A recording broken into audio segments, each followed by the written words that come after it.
عشق حقیقی ہو یا عشق مزاجی، دونوں میں شرک کی گنجائش نہیں ہوتی۔ جب دنیا والے تمہارے گھٹنے ٹیکنے پر مجبور کر دیں تو یہی بہترین وقت ہے سجدے کا۔ اس دنیا میں کوئی خزانہ سانپ کے بغیر، کوئی پھول کانٹے کے بغیر اور کوئی خوشی غم کے بغیر نہیں ہے۔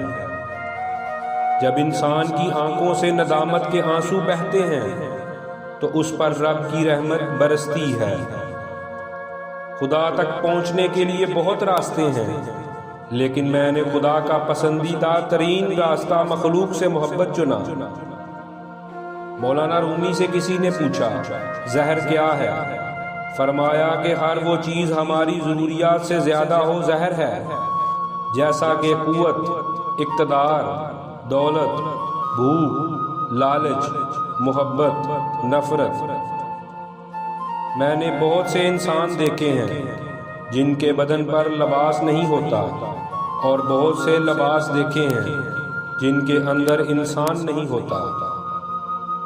رومی سے کسی نے پوچھا کون سی موسیقی حرام ہے؟ رومی نے جواب دیا، امیروں کے برتنوں میں چمکتی وہ کھنک جو غریب اور بھوکے کے کانوں تک پہنچتی ہو۔